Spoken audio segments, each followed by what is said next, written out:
42페이지.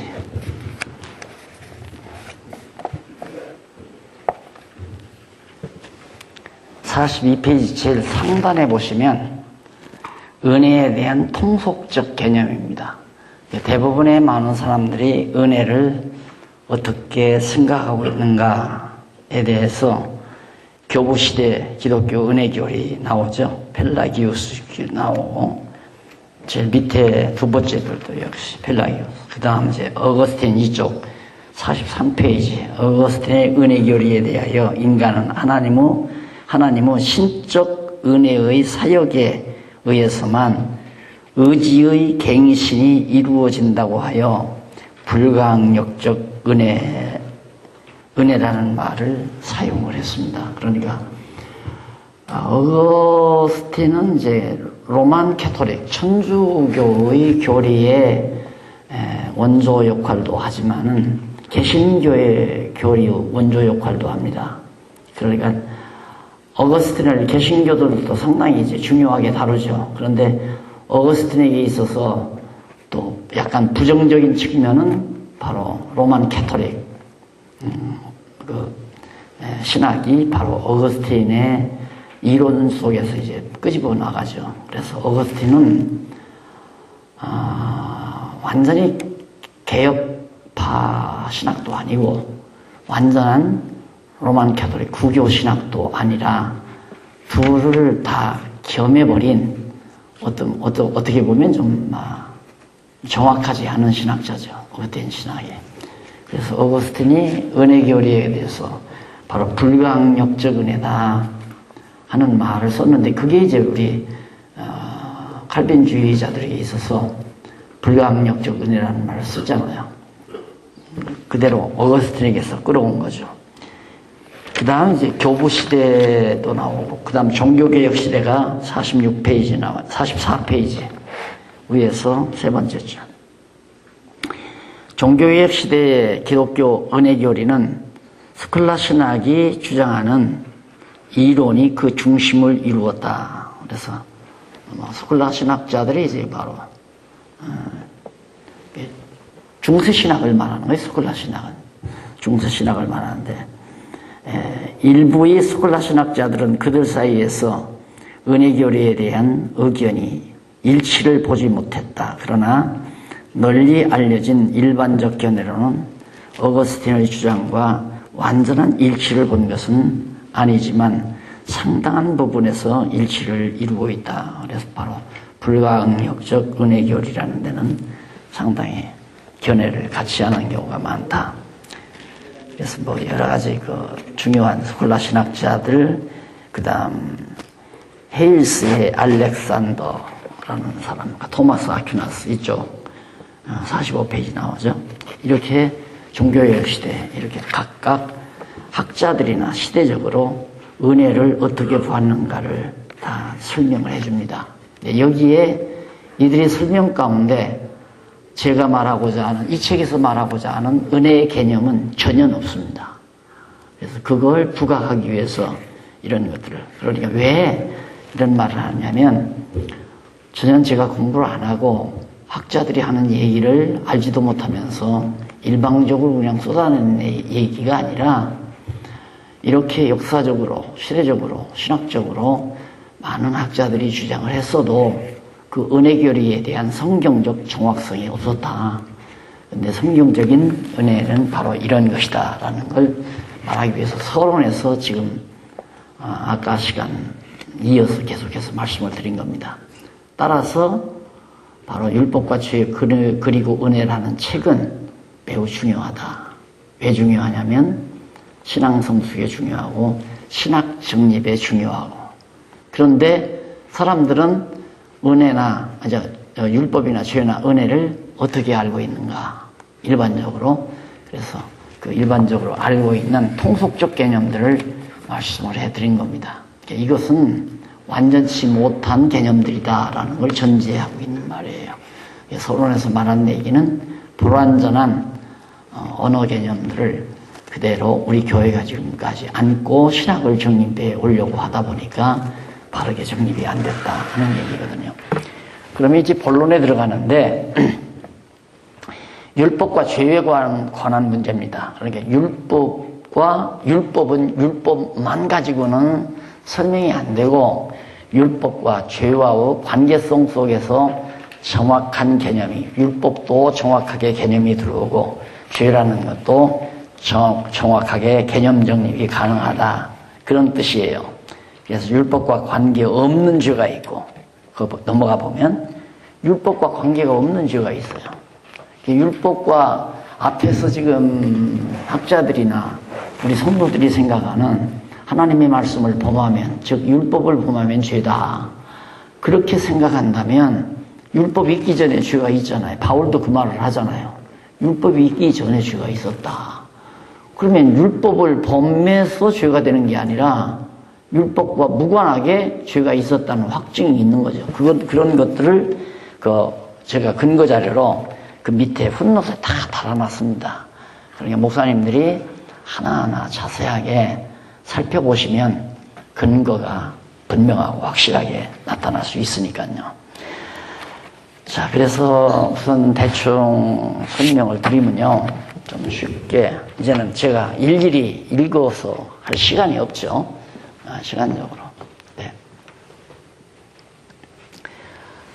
지금 율법과 죄 그리고 은혜라고 하는 이 논리가 가장 비슷하게, 방불하게 그 논리가 정해진 성경이 하나 있습니다. 그게 아까 그 회장님께서 말씀했던 로마서예요. 로마서가 1장에서부터 3장 20절까지죠. 3장 20절까지가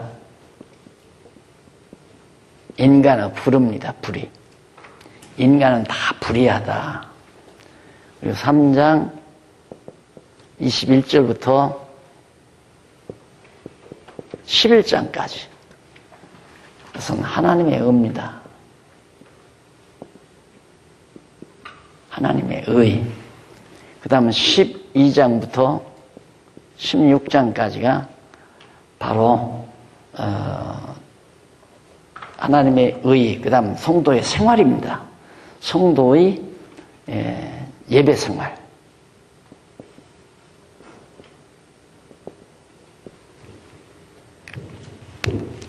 자, 그러면 이렇게 로마서를 우리 얼른 보면 딱딱 세 구분으로 나누어 놓은 것 같죠? 나누어 놨어도 나누어 놓은 이 각 주제들이 잘 논리적으로 연결되어 있다는데 우리의 놀라움이 있는 겁니다.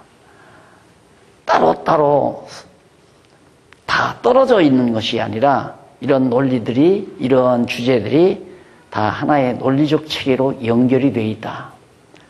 간단하게 말하면 인간은 모두가 다 불의하다. 그런데 하나님께서 당신의 의를 덧입혀 씌워서 의인 되게 만들어 가지고 하나님 앞에 예배하는 삶을 살게 하신다. 이게 로마서의 전체 구도예요. 그러면 인간이 왜 불의한가? 여기에서 율법이라는 게 나와요. 율법이라는 게. 율법 아래서 의인은 없나니 한 사람도 없다. 율법 아래 들어가면 다 죄인이에요. 결국은 율법이라고 하는 것은 인간을 죄인 되게 만든다. 그러면 율법이 완전히 죄인 되게만 만드나 하나님의 의를 통해서 의인 되게도 하죠. 이것이 율법 중에 여기는 율례고,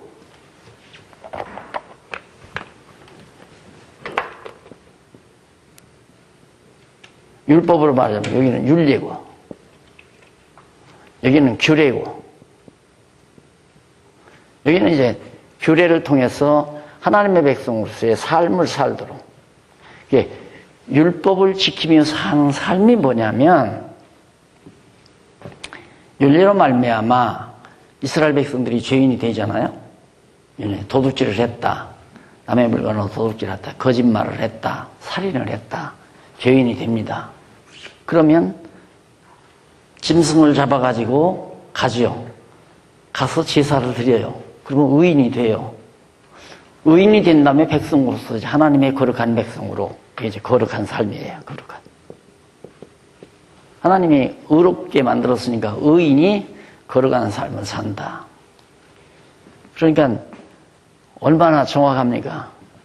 율법으로 말미암아서 율법 중에 율례는 인간을 다 불의하게 죄인 되게 만드시고, 규례는 그 죄인으로 하여금 의인 되게 하시고, 하나님의 의로 말미암아 의인이 되게 하시고, 그리고 의롭다 해서 거룩한 삶을 살도록 인도해 가신다. 맞죠? 이게 이제 논리예요. 그러니까 규례만 가지고, 그러니까 인간의 불의만 가지고, 또 하나님의 의만 가지고, 예배 생활만 가지고 이렇게 따로따로 이해를 하면 안 된다는 얘기죠. 이게 연결이 돼야 되죠. 그러니까 여기서 예배 생활을 내가 하는 게 아니라 하나님께서 율법을 주어서 율례로 말미암아 인간은 다 불의하게 만들어 놔요. 무엇 때문에? 하나님의 의를 드러내려고. 로마서가 바로 그거 아니에요. 하나님의 의를 드러내려고.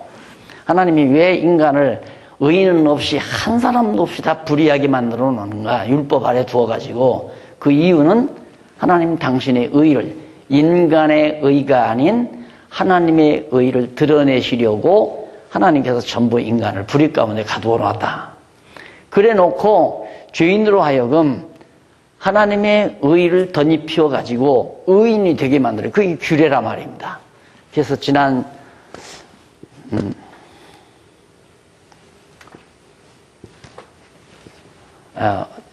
지난 화요일에 우리 공부했잖아요. 이 성전인데 연약궤 아닙니까? 여기 이게 번제단이고. 그래서 성도들이 범죄하면 여기를 올 수밖에 없다. 여기 안 오면 용서받을 길이 없으니까. 그래서 성도들이 성전을 찾아서 제사장들에게 제물을 가지고 와서 이 번제단에다가 제물을 드림으로 피 흘려 그 피를 가지고 일반 평일에는 여기다도 뿌리고 여기다도 뿌리고 여기 성소까지는 뿌려요. 그리고 이제 끝나요. 그러면 다 끝난 게 아니거든요. 그건 매일 하나님 앞에 드리는 제사예요. 그런데 1년에 한 번 대제사장이 드리는 것은 7월 10일에 이 지성소까지 들어가야 되죠. 그때는 소를 잡아야죠. 암소를 잡아서 그 피로 여기를 들어가죠. 수소를 잡아가지고 그래서 그 피로 정결한 수소의 피를 가지고 지성소에 들어가서 하나님께서 시연소에다가 피를 떨궈 드릴 때 하나님께서 그 피를 받으시면 1년 동안 백성들이 지은 모든 죄가 다 용서되고 하나님의 의로 말미암아 의로운 백성, 즉 거룩한 백성으로 하나님께서 만들어주는 겁니다. 그러니까 여기도 하나님이 죄인이 되게 하시고 어떻게 해서 율법을 주어서 율법이 없으면 죄가 죄로 인정을 안 받잖아요. 율법을 준 이유는 죄가 죄되게 하려고 줬다고 로마서에 나오잖아요. 아마 목사님들 질문하고 싶은 게 하나하나 다 해결이 될 겁니다. 이 정도 이제 해나가면. 그럼 하나님께서 모세에게 율법을 준 이유가 죄인 되게 해서 제사 드리러 와서 의인 되게 하려고. 중요한 것은 되게, 이 말이에요. 되게. 피동이죠? 여기도 되게. 죄인 되게 해서 의인 되게 해가지고 거룩한 삶을 살도록, 그것이 이제 기독교 윤리 아니에요. 거룩한 삶이라는 기독교 윤리 생활이거든요. 그게 기독교 윤리가 정리되잖아요. 그러면 여기도 되게 하고 살게 하고 이게 산제사죠. 산제사. 로마서에 12장 1절에 나오잖아요. 영적 예배를 드리라. 너희는 영적 예배를 드리라. 이것이 곧 산제사다. 너희 몸으로 드리는. 여기서 너희 몸이란 이 살크스를 말하는 게 아니거든요. 너희 몸이란 이미 앞에서 12장 3장 21절로 11장까지 해서 그리스도의 몸을 이루는 그런 의롭다고 해서 하나님께서 의롭다고 해서 머리 되신 그리스도와 한 몸을 이루도록 누구로? 택함을 얻은 자들로 창세전에 다 이미 택함을 얻은 자로 주님의 몸 된 교회를 이루도록 한다는 내용이 11장까지 나와요. 그러니까 너희 몸이란 말은 머리 대신 그리스도의 몸, 교회를 말하는 겁니다. 그러니까 교회 생활을 통해서, 교회를 통해서 그 몸으로, 교회의 몸으로서, 그리스도의 몸으로서 바로 산제사를 드리라. 그러니까 구약시대는 짐승을 죽여서 드렸잖아요. 피 흘려 드렸지만, 이제는 예수님께서 여기서 다 피 흘려 대가 치렀기 때문에 우리는 이제 삶의 제사를 드려야죠. 그러니까 우리의 제사, 산제사라고 하는 것은 지금 내가 하나님의 뜻을 이 12장에 다 나오죠. 하나님의 뜻을 분별해서 내가 받은 하나님의 은사가 무엇인지를 깨닫고 그 은사 따라 봉사하고 충성해 감으로 정말 바로 영적 예배, 산제사가 드리는 삶이 이루어진다. 그걸 하나님이 하게 하시고 살게 하신다. 살게. 되게 살게. 누가? 하나님께서 모두가 다. 이것이 하나님의 전능성. 하나님이 모두 그렇게 전능하게 하신다. 왜? 이렇게 하는 것이 바로 은혜가 은혜 되게 하기 위해서 말이죠. 은혜가 은혜 되게 하기 위해서. 인간을 다 불의한 가운데 가두어 가지고 죄인 되게 해서 하나님의 놀라우신 구속, 대속의 은총을 받아 거룩한 백성 되게 해가지고 거룩한 삶을 살게 하심으로 하나님의 은혜다. 근데 이 은혜가, 이것은 하나님의 은혜를 깨닫는 과정이에요.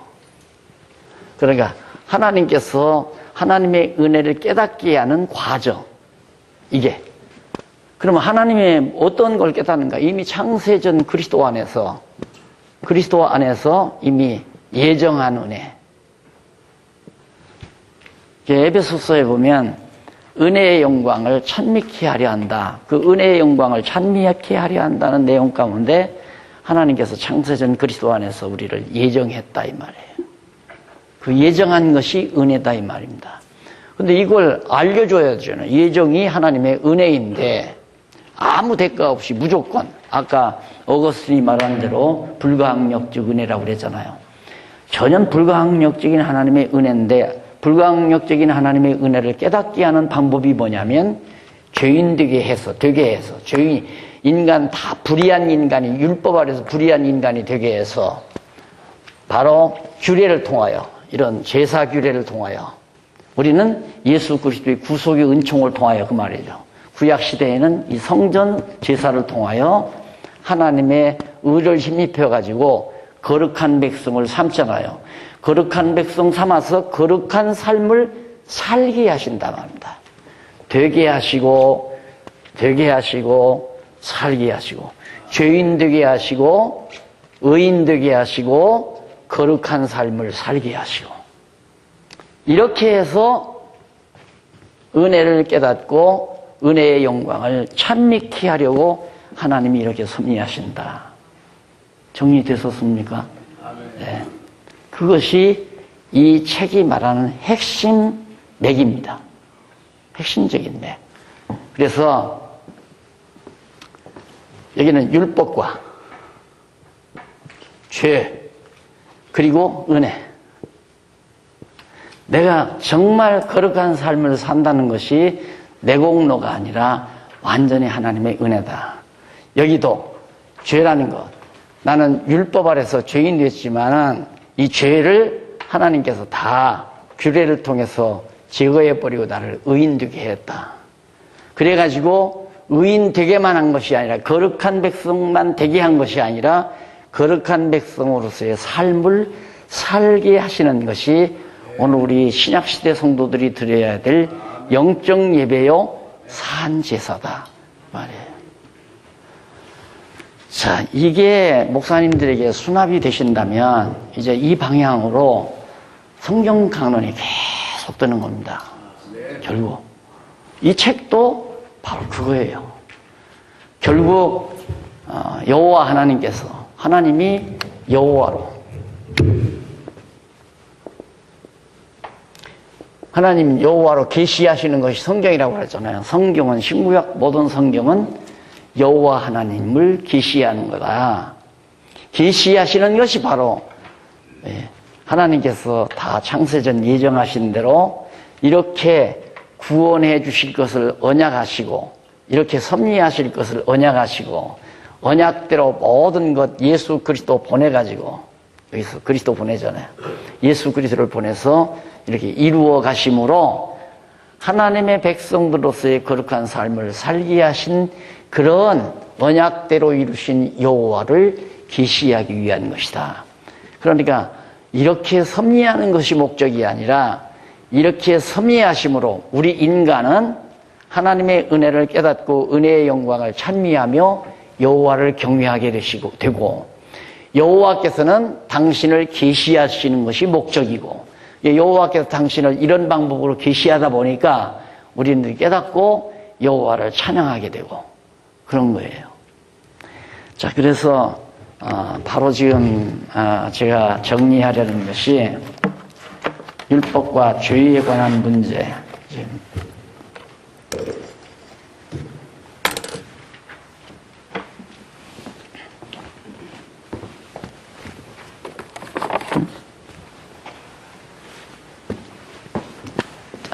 성경 안 하죠.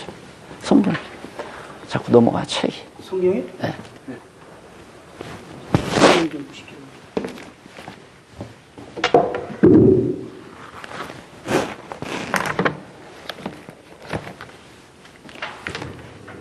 그 율법과 죄 문제가 이 관계 아니에요. 율법과 죄 관계. 이거 피할 수 없는 거죠. 율법은 죄인 되게 해서, 율법은 죄인 되게 하려는 것이 율법이다 이 말이죠. 그러면 율법은 죄인 되게만 하는 것이 아니라 의인 되게도 하는 거죠. 죄인 되게도 하고 의인 되게도 하고, 율법이라는 게. 그러면 율법 중에 율례는 죄인 되게 하고, 율법 중에 규례는 의인 되게 하고, 그래서 죄와 은혜, 이게 바로 율법이 이루어가는 과정이기 때문에 이게 누가 하는 작업이냐면 예수 그리스도께서 하시는 일이다. 따라서 율법은 그리스도에 대한 증거, 율법은 내게 대하여 증거한 것이다. 율법과 선지는 내게 대하여 증거한 것이다. 예수님이 그렇게 말씀했고, 또 율법은 예수께서 오셔서 이루시는 복음에 대한 하나의 모형이고 그림자다.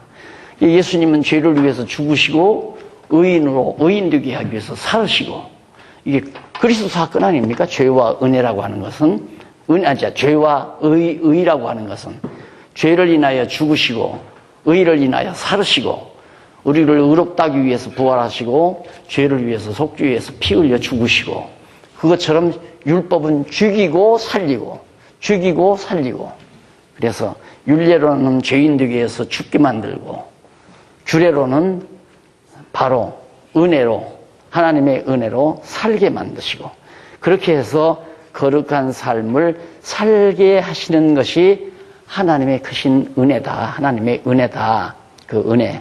그러니까 은혜라고 하는 것이 무슨 방언했다, 하나님께서 나에게 환상을 보여줬다, 음성을 들었다, 내가 부흥에 참석해서 은혜를 추발이 받았다. 우리는 이제 감동을 받은 것들을 은혜 받았다고 그렇게 표현하거든요. 근데 은혜를 받았다는 말보다는 이렇게 말씀을 들을 때 여러분이 공감을, 맞다 그러잖아요. 깨달음으로 말미암아 은혜를 내가 깨달았다. 이미 받은 건 사실이죠. 우리가 지금 이렇게 살고 있잖아요. 우리가 하루하루의 일과가 지금 하나님이 거룩한 백성으로 살게 해 가시는 거거든요. 하루하루 일과가. 실상 우리는 아직도 죄 아래서 육체를 가지고 있기 때문에 더러운 생각도 하고 욕심도 부리고 다 미워도 하고 하지만은 근본적으로 하나님께서는 이미 인간의 불의한 이런 모든 죄인들을 죽이고 살려서, 이 살렸다는 말은 거듭나고 중생시켰다는 얘기 아닙니까? 거듭나고 중생시켜서 성령의 소욕 따라 거룩한 삶을 우리로 하여금 지금 살게 하시는 거란 말입니다. 지상에 있는 교회가 불완전하기 때문에 아직도 역시 주님의 몸된 한 지체지만은 남을 미워도 하고 욕심도 부리고 탐악도 부리고, 이건 사실이에요. 그래서 우리가 성화를 해야 되잖아요. 아까 여기서 성화 문제, 율법 문제라고 하는 것이 성화와 아주 밀착되어 있다. 율법을 지켜야 내가 거룩한 백성이 되는 줄 알고 나도 고민을 많이 했던 사람인데 알고 보니까 그게 아니더라. 도리어 하나님께서는 율법을 왜 전한다? 죽였다가 살리려고. 그러니까 이거 탕자 비유나 똑같아요. 이것도 탕자 비유. 다 원리가 같아요.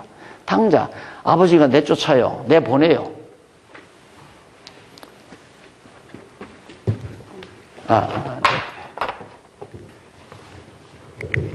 아버지가 이제 탕자를 내보내잖아요. 죄인 되게 하려고 내비는 거예요. 죄인 되게 하려고. 왜? 아버지 집에 돌아오면 아버지가 의인 되게 하려고. 그래서 어떻게? 아버지의 아들로 살아가게 하려고. 탕자 비유는 아주 똑같은 얘기입니다. 그러니까 우리가 이렇게 포괄적으로 하나님께서 우리에게 베푸시는 은혜를 어떻게 은혜를 생각하면서 율법을 도외시하고 율법을 무시하고 은혜를 내가 깨달을 수 있어요. 또 죄나 의를 무시해버리고 내가 은혜를 못 깼다는 거거든요. 그러니까 은혜를 알려면 죄나 은혜도 알아야 되고 율법의 속성도 알아야 되고 그래서 율법과 죄 그리고 은혜라는 제목을 붙인 것이다. 관계성을 다 가지고 이해를 해야 되기 때문에. 그러면 바울이 그랬잖아요. 율법은 그러면 아무것도 아니냐? 아니다. 율법은 거룩한 것이다 이거예요. 율법이 나쁜 거냐? 거룩한 것이다. 왜? 죽였다 살려서 거룩한 백성 만들어 놓으니까 거룩한 거죠. 근데 우리는 율법에 대해서 노이로제 현상을 일으키는데 율법, 그건 무서운 거야 이런데 그게 아니고 율법 아래서는 내가 죽었지만 그리스도 안에서 하나님의 은혜 안에서는 내가 의로운 하나님의 백성이 됐다. 그래서 하나님께로부터 거룩한 삶을 살게 하신다. 그것이 곧 영적 예배고 예배 생활이 있잖아요. 영적 예배고 산제사다. 이게 지금 사실 우리 개신교가 강조돼야 되거든요. 삶의 제사. 그런데 요즘 너무 이제 발달이 돼가지고 주일 하루도 그래도 옛날에는 주일 하루만은 경건하게 성경 보고 영화도 보지 말고 신문도 보지 말고 고신파에서리 그렇게 가르쳤잖아요. 근데 지금은 발전해가지고요. 7시 예배 드리죠. 7시, 소위 7시 타임이 있어요. 왜? 골프 치러 가시는 분들 7시 와서 간단하게 그 예배, 그건 또 간단하게 들어줘요. 한 30분이나 40분. 왜 지금 가서 이거 때리냐니까. 그럼 왜 그 시간을 왜 해두냐? 안 나오면 연보가 잘 안 나오니까. 일단 나오면서 연보나 내고 가라. 이제 이거죠. 그게 예배로 자꾸만 인식을 하다 보니까 참 답답하죠. 내가 보기엔 너무너무 답답한 거예요. 예. 나가서 죽는 날까지 삶 자체가 정말 하나님의 영광을 위해서 진리를 위하여 하나님의 뜻을 위하여 사는 삶 자체가 되도록 이게 성도가 바뀌어져야 하는데 그렇게 바뀌는 작업이 우리 목사님들이 해야 될 일인데 성경을 근본적으로 정리가 안 되니까 성도들이 이렇게 가르치지도 못하고 그러니까 아주 은혜라고 하는 것도 그냥 이번에 당신 서울대 법대 아들 정말 하나님께서 큰 은혜 베풀었다 이런 식으로 얘기하니까 오늘 우리 목사님 오셔서 성도들이 세상 복을 자꾸 생각한다고 해서 요즘에 복에 대한 신령한 복에 대해서 목사님이 성도들이 가르쳤다고 그러는데 이게 신령한 복 아니에요? 정말 내가 정말 하루하루 삶을 하나님 앞에서 삶의 제사, 산제사를 드리고 산다는 것처럼 놀라운 은혜가 없죠. 이 땅 위에서. 또 거기다 대고 이제는 마지막 영원한 천국 가서 영원토록 거룩한 삶을 살잖아요. 그런 흐름이 바로 이 책의 전체적인 흐름이라고 생각하시면 아까 어느 목사님이 읽어도 모르겠어요. 3번 읽으니까 조금 알겠더라고요. 3번 읽으니까. 보통 그러더라고요. 3번을 얘기하더라고요. 근데 목사님들은 이제 제가 이렇게 전체 흐름을 말씀해 드렸기 때문에 한 번만 정성 들여서 쫙 읽으면 맞다. 근거 다 제시했으니까 그냥 내가 말로 한 게 아니라 이 말은 성경 어디 몇 장 로마서가 많이 자주 나오고요. 그 다음 갈라디아서도 자주 나오고 그 근거 성구가 로마서, 갈라디아서에 주로 많이 나옵니다. 그래서 로마서의 흐름을 제가 말씀드린 거예요. 또 제가 이 책의 논리적 구조도 로마서에서 얻은 거고요. 로마서에서 힌트를 잡아서 얻은 거고요. 그렇기 때문에 너무 분명합니다. 그래서 목사님들이 그동안 전혀 들어보지도 못하고 생각지도 못했던 얘기라서 소화하기가 힘든 부분이 많이 있지만 이 패턴으로 성경이 다 이해가 돼야 되는 게 아니라 될 수밖에 없고 그렇게 되어지게 돼 있고 그래야 성경이 관통이 되고 그래야 정확하게 내가 성경을 소화할 수 있다. 그런 얘기이기 때문에 이 책의 중요성을 다시 한번 강조드리지 않을 수가 없는 거죠. 그래서 그 죄와 율법과 죄와 보면은 아까 처음 말씀드린 대로 율법과 죄 그러면 여기서는 볼 때 반드시 율법이 있어야 죄인이 되는구나 그것만은 아니다 이거예요. 그럼 보세요. 바울이 무슨 얘기는 갈라디아서인가요? 예. 이 모세에게 율법을 줬잖아요. 율법 모세를 통해서 주었거든요.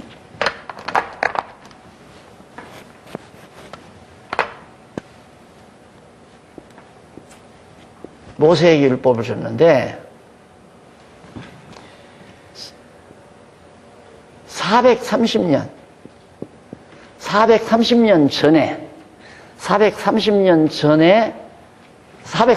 후에 그러니까 430년 후에 율법을 주었다 이거예요. 그러면 율법이 있기 전에는 죄가 없었느냐? 바울이 그 갈라디아서인가 그 말씀하는 거 기억나죠? 내가 성구는 내가 당장 못하지. 율법은 모세 때 줬어요. 근데 아브라함은 예수님 오시기 전 2000년 전 사람이에요. 여기는 1500년 전 사람이고 2000년. 약 여기가 500년 사이란 말입니다. 대략입니다. 그러면 아브라함과 이삭과 야곱의 열조 시대로부터 시작해서 율법을 줄 때까지는 한 430년 된다는 얘기죠. 그러니까 이미 아브라함과 이삭과 야곱 열조에게 하나님께서 은혜로 3대 언약을 주어서 이루어 가시는데 은혜를 줬지만은 율법은 그 이후에 줬다. 왜냐? 이때에도 죄가 존재했어요. 있었다 이 말입니다. 이 시대에도 죄가 있었죠. 아브라함도 죄 졌고 또 야곱도 이삭도 다 죄가 있었잖아요. 있었는데 율법을 왜 모세에게 줬느냐? 준 이유는 죄가 죄 되게 하려고. 죄가 죄로 드러나게 하려고. 그 말은 죄인이 되게 하려고 그 말이에요. 그러면 이렇게 죄를 졌더라도 율법이 없이는 죄인이 아니에요. 엄밀히 따지면 죄와 율법과 관계에서 율법을 범한 것이 죄이다. 그렇게 말한다면 율법을 주지 않았을 때 일단 죄가 없었어야 되잖아요. 근데 죄가 어디서부터 있었냐면 아담 때부터 있었잖아요. 아담이 선과 악을 알게 하는 과일을 따먹고 바로 불순종으로 추방당했잖아요. 죄란 말입니다. 분명히. 그런데 아담의 죄는 선과 악을 알게 하는 과일을 따먹지 말라고 명하신 에덴의 법이죠. 에덴 동산이니까 그걸 소위 행위언약이라고 그러기 신학에서 얘기해요. 하나님께서 아담에게 선악을 알게 하는 과일을 따먹지 말라. 이건 에덴의 법이다. 율법이다. 에덴의 법이다. 그러니까 그 법을 어겼기 때문에 아담은 죄인이 됐어요. 죄인이 됐으면 그럼 아담과 같은 죄를 범하지 않은 자들은 죄가 없어야 되잖아요. 에덴 동산을 추방당한 사람들은 선악을 알게 하는 과일을 따먹을래야 따먹을 수가 없어요. 없으니까 에덴 동산 중앙에 있었지 다른 데는 없단 말입니다. 그러면 이때 죄인이 없어야 한다 이 말이에요. 그래서 아담과 같은 죄를 범하지 않은 자들에게도 죄가 왕노릇을 했다 그 말이에요. 그걸 신학에서는 아담의 죄가 바로 우리에게 계승이 됐다. 그래서 전가됐다. 우리 인간이 전가를 됐다. 그 말은 뭐냐면은 아담이 죄인이 됐는데 죄인이 출생을 하니까 죄인을 낳잖아요. 죄인을. 그 말이랑 같은 거예요. 죄인이 출생하면 죄인이 되는 거죠. 그러니까 아담과 같은 죄를 범하지 않은 자들에게도 여전히 죄가 왕노릇하던 시대였다. 그런데 그 죄를 더 죄가 되게 하기 위해서 모세에게 율법을 줬는데, 율법 중에 특히 율례죠. 율례를 주고 그 죄를 용서해 주기 위해서 규례를 허락하시고, 그래서 이건 죽이고 이건 살리고, 이게 그래서 율법이라는 게 장차 예수님이 오셔서 죽었다가 부활하실 그리스도에 대한 하나의 모형이고 그림자다, 율법이라는 게. 그래서 우리는 그리스도 사건은 복음이고 율법은 복음과 반대 개념이고, 이렇게 계속 우리들은 굳어져 있거든요. 이렇게 율법과 복음, 아까 서철원 교수 얘기를 하는데, 이거 뭐 직접 이런 거로는 안 됐습니다만 얘기가 나왔으니까, 서철원 교수가 한국에 와서 처음 쓴 책이 뭐냐면 율법과 복음이라는 책이에요. 이게 막 그냥 불티나듯이 대단한 학자가 와서 쓰니까 대단한 무슨 해결책이나 있는 줄 알고, 그게 상당히 많은 사람들이 이 책을 뭐 막 보고 습독하고, 그 제자들이 또 막 굉장히 관심을 갖고. 네, 아니에요. 그걸 해결이 안 돼요. 반대 개념, 율법은 복음과 반대 개념으로 생각하는 거예요.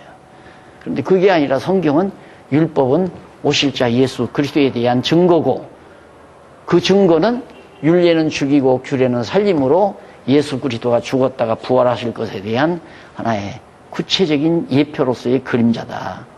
그래서 율법은 복음의 그림자다. 이렇게 설명을 해야 성경적으로 맞는 얘기다. 그러면 율법 개념이 이제 달라졌잖아요. 그동안 우리가 생각해오던 율법 개념이 달라진 거예요, 완전히. 그렇게 개념이 바뀌어져야 앞으로 이제 출애굽기에 지금 공부해 가는데, 출애굽기, 레위기, 민수기, 신명기 계속 공부해 가면서 요한계시록까지 공부하는 동안 갈등이 사라지죠. 안 그러면 시간 부딪힐 겁니다. 시간. 왜? 언어 개념이 다르니까.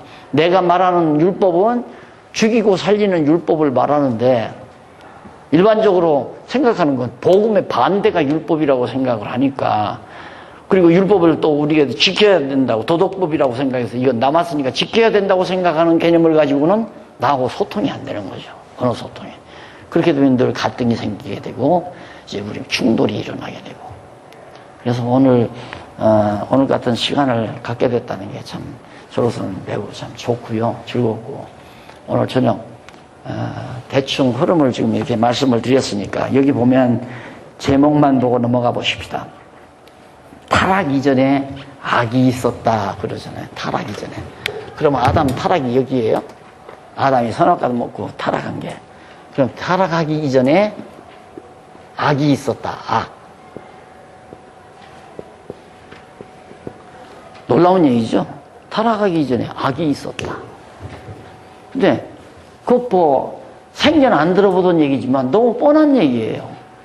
아담이 선악을 알게 하는 과일을 따먹기 이전에 벌써 악은 존재했잖아요. 하나님이 선과 악을 알게 하는, 그러면 선과 악이 있었다는 얘기예요. 선도 있었고 악도 있었고. 그럼 악은 뭐고 선은 뭐냐? 하나님이 싫어하는 건 악이에요. 하나님이 좋아하시는 것은 선이고. 그래서 싫어락자네, 싫어한다. 누가 싫어하면 악인가? 하나님이 싫어하는 건 악이다. 내가 싫어하는 게 악이 될 수는 없죠. 하나님이 싫어하면 악이고, 하나님이 좋아하시면 선, 좋을 선자. 그러니까 이걸 선악 해가지고 이걸 생각하니까, 아, 이건 마귀가 이거다. 하는 거다. 마귀에 속한 거다. 이건 선은 하나님께 속한 거고. 벌써 이원론이 여기서 딱 정착되잖아요. 이원론 기초가 놓이는 거예요. 하나님은 선하신 하나님, 마귀는 악한 존재. 그럼 선악, 이것이 여기서부터 이제 뒤틀리는 거예요. 그러면 악을 주관하는 게 마귀고 선을 주관하는 게 하나님이라면, 그럼 선과 악의 대결, 이 세상 보십시오. 다 악이 이기지 선이 이깁니까? 그럼 하나님은 계속 패배하는 거예요. 계속 패배. 구원파의 주모자라는 사람이 한번 나한테 쫓아왔어요. 왜냐면 내가 화요일날 강의를 하는데, 공개 강좌를 하는데, 자기 아내가 철저히 자기한테 이제 배워가지고 구원파의 핵심 멤버가 된 거죠. 돈도 많이 되고. 서울대 나왔다고 하더라고요. 근데 어떻게 그 친구 따라서 이 자기 부인이 화요일날 강의를 한번 들은 거예요. 와가지고 2시간 딱, 화요일날 강의가 2시간이니까 2시간 닦고 들어가서 이제 남편에게 대든 거예요. 여보, 이거 틀렸어. 예정론입니다. 예정론. 이래버리니까 남편이 뿔딱지가 난 거예요. 그 어떤 목사야. 그래가지고 그 다음 주일에 쫓아왔더라니까, 날들어. 가만히 보니까 막 화가 나가지고 그러고 앉았어요. 그러면 내 강의 도중에 자기가 반항할 수는 없잖아요. 딱 끝나니까 날 와서 막 공격을 해야 돼요. 막 부하고 하면서. 당신이 뭐 얼마나 잘났다고 내 아내를 이렇게 쇠뇌시켜놨느냐 이러면서 막 난리를 쳐요. 그러면서 막 나한테 한바탕 하고 그냥 가려고 그래요. 아유, 선생님, 그래도 이렇게 찾아오셨는데 때가 됐는데 내가 점심 대접할 테니까 식사나 하고 가십시오. 나지막한 목소리 그래 놓으니까 열이 한참 받쳤잖아요. 그래서 내가 자꾸 붙들으니까 슬며시 붙들리더라고요. 데리고 갔어요. 식당에 가서 딱 앉혀놓고, 선생님, 제가 한마디만 물어봅시다. 그러면 물어보시오. 그래요. 이 세상에 악한 일이 많습니까? 선한 일이 많습니까? 그러니까, 악한 일이 많죠. 그러면서 막 아주 대담하게 그래요. 그럼 악한 일은 누가 하면, 마귀가 하지 않습니까? 선한 일은요, 하나님이 하죠. 그러면 하나님이 마귀만 훨씬 못하네요. 그러니까 그 다음에 입을 딱 다물더만 눈이 시둥거려지면서, 그건 내가 아직 연구를 안 해봤습니다. 그 연구하면 이 다음에 와서 대답하겠대. 지금까지 안 왔어요. 말도 안 되는 얘기죠. 우리가 지금 그 사람만이 아니라 우리가 대부분 다 그렇게 생각하고 있는 거예요. 악의 세력이 따로 있고 선의 세력이 따로 있고, 그게 아니라 하나님이 싫어하시는 건 악이고 싫어하심은 악이라는 자체예요. 그 다음 싫어하시는 것은 악한 것이고, 그렇죠? 싫어하심은 악이고 좋아하심이라고 하는 그 인식의 표현은 선이고, 그러나 좋아하시는 것 하면 대상이죠. 이게 선한 것 이렇게 되죠. 악한 것. 그러면 악한 것은 뭐냐? 하나님이 싫어하시는 구체적인 대상이 뭐냐? 그게 죄라는 말입니다. 예, 악과 죄. 이게 죄악 하면 바로 그런 개념이에요. 죄와 악의 합성어죠. 그 다음 또 범죄라는 말이 따로 있잖아요. 범죄. 범죄는 뭐냐? 자, 그러면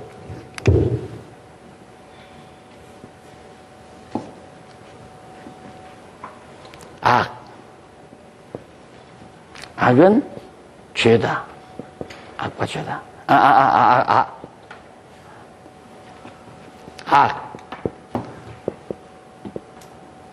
악한 것. 이건 싫으심. 악한 것은 싫어 하시는 것. 그 다음, 죄는 바로 이게 싫어하시는 이 자체가 죄예요. 하나님이 싫어하시는 대상이 있을 때. 그러면 하나님이 내가 욕심을 부리는 것은 싫어하시잖아요. 그렇죠? 그럼 내가 욕심을 부린다는 것은 악한 마음이에요. 악한 것이 지금 내 안에 있는 욕심을 내가 가지고 있으니까 지금 그게 악한 거예요. 싫어하시는 것이에요. 그러면 욕심 자체가 죄라는 말입니다. 내 안에 가지고 있는 죄. 그러면 범죄는 뭐냐? 범죄는 내가 가지고 있는 욕심대로 이따 이제 오늘 보니까 수박 가지고 오시대요. 수박 사오시도 돼요? 냉장고 안에 있습니다. 네, 거기다 냉장고 안에 있죠. 저녁에 하나 줄 거죠? 그럼요. 네, 그럼 저녁에 하나 주면 그걸 이제 다 쪼갤 겁니다. 우리 사모님들이 어떻게 쪼갤지는 모르지만. 그럼 수박이 10조가리가 이제 있어요. 있는데 눈이 어디로 가느냐면 강원도 토막으로 아주 두 개나. 그렇죠? 제일 다니까. 야, 저걸 좀 먹고는 싶은데, 먹고 싶은 욕심이 있어요. 저 가운데 토막을 먹고 싶은 욕심. 근데 체면 때문에, 체면 때문에 껍질 있는 쪽으로 들기는 들지만 마냥 아쉽죠. 인간 다 그런 거 아니에요? 그러니까 그런 욕심을 가지고 있는, 이 욕심을 가지고 있는 그것은 하나님이 싫어하는 걸 내가 가지고 있는 거예요. 그러니까 그게 죄란 말입니다. 그럼 죄 없는 사람이 없잖아요. 그럼 범죄는 뭐냐? 이 죄가 행동으로 드러나는 것. 행동화한 것. 실제로 수박 잘라놨는데 가장 가운데 토막을 얼른 보나마 하나 둘러보면서 얼른 집어먹는 거. 내 마음의 욕심대로 내가 행동한 거. 그게 범죄라고 말입니다. 그러니까 예수님께서 형제를 보고 라가라 하는 자가 미우니까 욕할 거 아니에요. 미우니까 욕을 한 건 범죄예요. 그러니까 살인하지 말라 했는데 살인의 동기는 뭐냐면 미워함이 살인의 동기거든요. 그러니까 미워했다는 것은 살인과 같다는 행동, 범죄했다 이 말이에요. 예, 미워하는 것 그 자체가 하나님이 또 싫어하시는 거고, 그게 죄면서 미워하는 대로 욕을 해버리면 그게 범죄가 된다는 얘기죠. 그리고 살인과 같은 범죄다. 그래서 너희 입으로 당신 제자들은 왜 그렇게 손을 씻지도 않고 음식을 먹느냐 그러니까 예수님께서 그렇게 말씀하시죠. 입으로 들어가는 것은 너희를 더럽게 할 수 없지만 입에서 나오는 것이 너희를 더럽게 한다. 입에서 나온다는 건 우리 마음에 있는 죄가 입으로 실제로 드러나는 거예요. 욕이 나오고 남을 저주하는 말이 나오고 이게 이제 범죄로 나타나는 거죠. 그래서 악과 죄, 범죄 이게 다 다르다. 따라서 아담이 선악을 알게 하는 과일을 따먹기 이전에 하나님이 싫어하시는 인식을 가지고 싫어하심. 하나님은 싫어하심과 좋아하심이라고 하는 선택, 가치 선택의 능력을 가지고 있어요. 좋다 나쁘다는 가치 선택 아니에요? 그러니까 전능자 하나님은 당신 기준으로 가치 선택의 기능을 가지고 있기 때문에 싫어하심과 좋아하심의 기능을 가지고 있다. 그런데 그것이 인간에게서 싫어하시는 것이나 좋아하시는 것이 드러날 거 아니에요. 인간들이 선악을 하는 과일을 따먹지 않는 것이 하나님은 좋아하시는 것이고 그 과일을 따먹는 것은 싫어하시는 것인데 따먹게 되니까 싫어하시는 것을 행동으로 하다 보니까 그게 범죄가 된 거라고 말이에요. 그게 바로 그 죄와 율법과의 관계를 설명하는 데 있어서 죄를 어떻게 인식하느냐에 따르는 중요한 출발점입니다. 그래서 타락 이전에 악이 있었고 그 다음 넘어가서 보면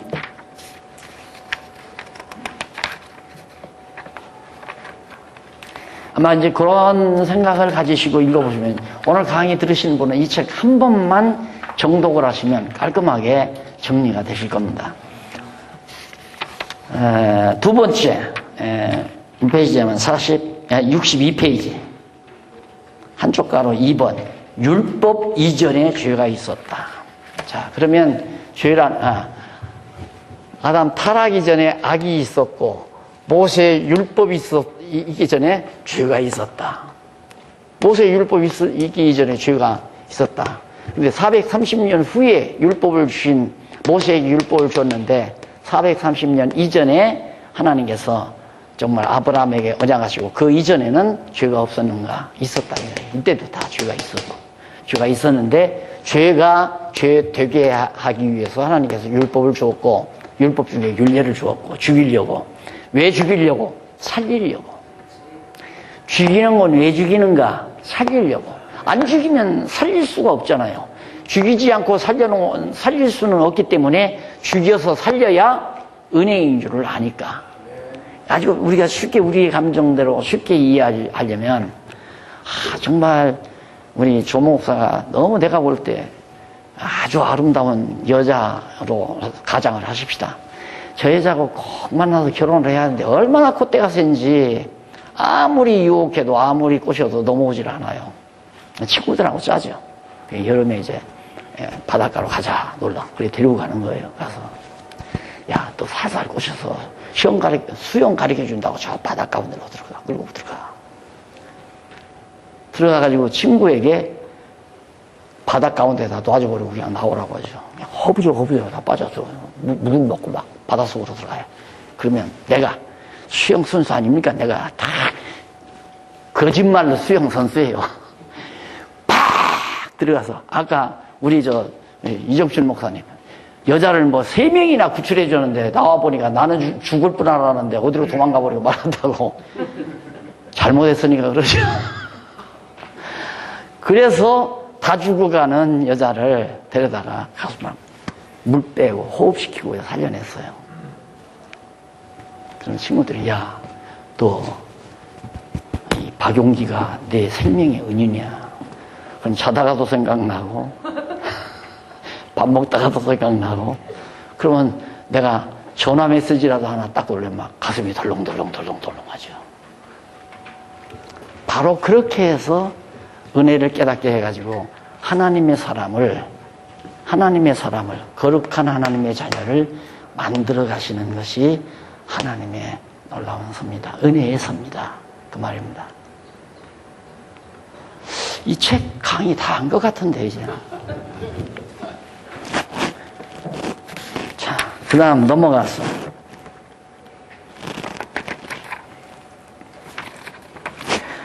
그러니까 이런 아주 어려운 얘기를 설명을 하려니까 근거도 돼야 되고, 근데 여기는 훗노스는 성경 구절만 간단하게 밑에 해놓고 성경 구절 내용을 직접 다 언급을 했습니다. 그러니까 목사님들이 이 책을 읽기가 그렇게 아마 어렵진 않을 거예요. 성경 구절 내용을 쭉쭉 읽어가면서 근거를 대고 확증하고 그리고 넘어가고, 그리고는 성경 구절은 밑에다 훗노스로 달아드리고 그렇게 했기 때문에. 그 다음 이제 71페이지에 넘어가 보시면 거기는 뭐가 나오냐면 율법과 관계 있는 죄입니다. 아까는 율법과 관계가 없는 죄. 그렇죠. 모세의 율법과 관계없는 죄고 아담의 타락과도 관계가 없는 죄고, 그러니까 아담도 에덴 동산의 율법을 어겼기 때문에 타락했잖아요. 그리고 이것과 타락과 관계가 없다면은 에덴 동산의 법과도 관계가 없다는 얘기예요. 선악을 알게 하는 과일을 따먹지 말라. 이 에덴의 법과도 관계없이 악은 이미 존재해 있었다. 율법과 관계없이 죄가 이미 존재해 있었다. 그것이 오늘 두 번째 시간 여러분에게 말씀을 드린 거고, 역시 악과 죄와 범죄는 개념이 다 다르다. 그리고 여기서 중요한 것은 절대로 악의 주체가 없다. 악을 지배하는 주체가 없다 이 말이에요. 근데 우리는 보통 악의 주체가 사단이라고 그렇게 나오잖아요. 그 자체가 얼마나 성경을 오해하는 건지 모릅니다. 이 악이나 선이라고 하는 하나님의 가치 선택의 기준이에요. 하나님께서 당신의 절대 이성 기능을 가지고 가치 선택하시는 기능, 하나님이 싫어하시는 거고, 하나님의 싫어하심과 좋아하심의 하나님의 그 가치 선택의 기준, 이게 제 선악인데 악을 갖다가 사단의 하나의 본성으로 만들고 선은 하나님이 주관하는 걸로 만들고, 이렇게 개념 정립을 해놓으니까 성경이 안 펴지는 거예요. 절대로. 한번 좀 생각해 보시면서 차 한잔 드시고 마지막 시간 해가십시다.